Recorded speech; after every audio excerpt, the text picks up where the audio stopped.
And our second fiction piece is by Courtney Norton. He'll be reading Painkiller.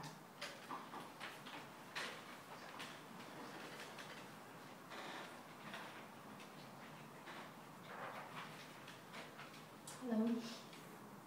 This is called Painkiller. In Reedsville, the state prison shimmers like a barbed wire mirage amid the blazing cotton fields. Richard has lived here for 7 years, but he still remembers the first day when he rode up on the bus and he realized that he would be 65 the next time he saw this place from the outside. They would hand him his possessions and he would slide his wrinkled body into the neon green t-shirt, baggy jean shorts, and his gold chain, the clothing of a 19-year-old. That image had horrified him, made him want to put his elbow through the window and fling himself off the bus. He endured that ride by reasoning that this was a natural reaction, this urge to escape captivity. This is just instinct kicking in, he told himself. And he tells himself the same thing years later when he hears the sound of a new inmate, Clem is his name, battling with the prison guards. Thick men in dark uniforms gather outside Clem's cell. They have electric shields, shiny and black like beetle wings. Clem doesn't seem to care. "Come on, fat boys," he calls, and he throws his plastic lunch tray at them.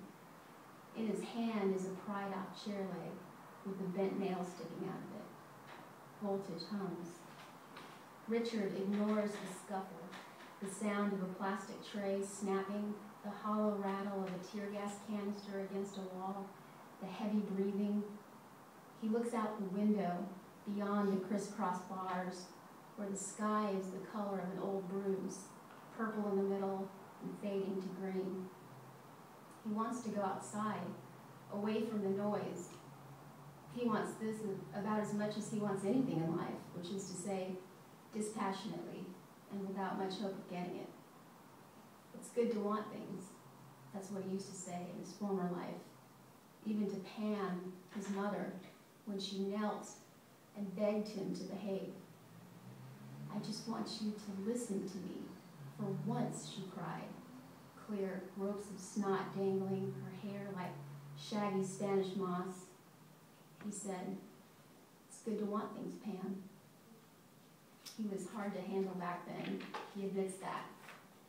When Pam had enough, she took him to the pediatrician. "He doesn't laugh, doctor. He doesn't cry.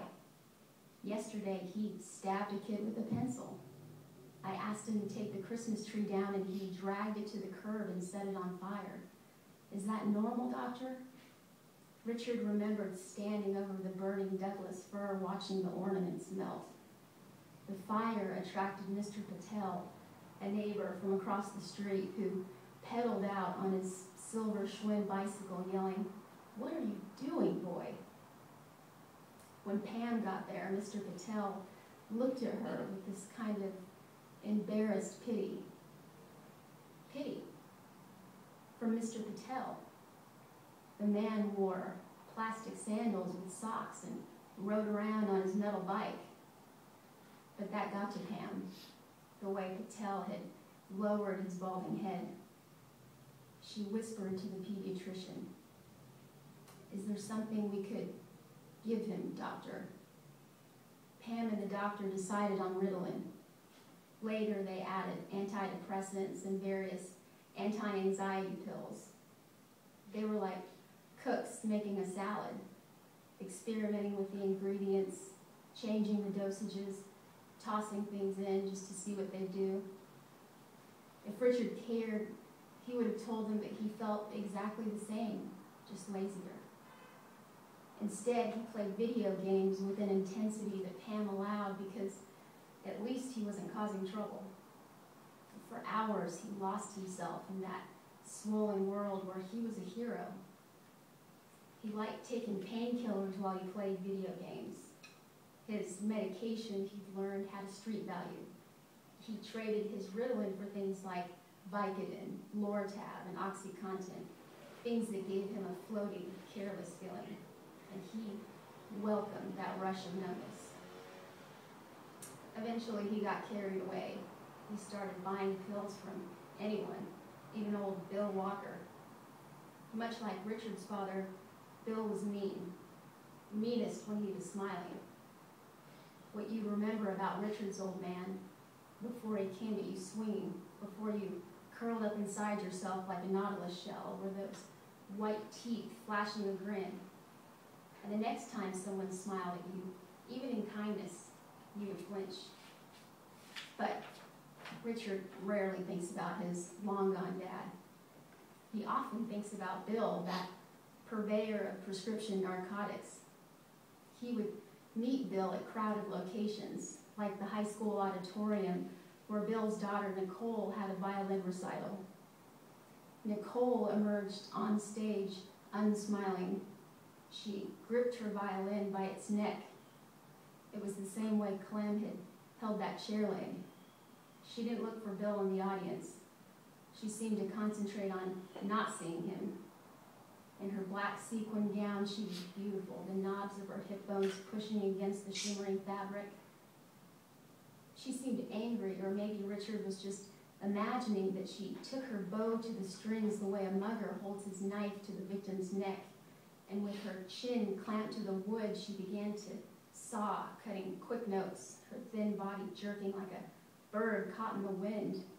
She was shoeless and her feet gripped the earth, tethered her there until she completely exhausted herself and the notes finally slowed. Then her face softened. It was dragged downward by some black sadness, the face of a mourner.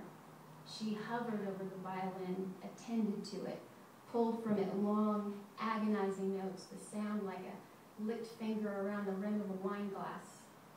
Sitting in the dark audience, Richard wondered if things like music and violence and even video games were all just places in which a person could lose themselves. He couldn't take his eyes off the violin. It was heartbreaking and beautiful watching a person escape like that. Eventually, Bill leaned over to Richard and whispered, "I'm not really into that classical shit." And he felt the amber prescription bottle drop into Richard's lap.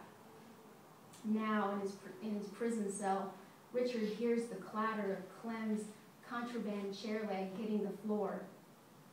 Guards drag Clem out, shirtless, sweating like a buttered onion, 4 fingers bent grotesquely back.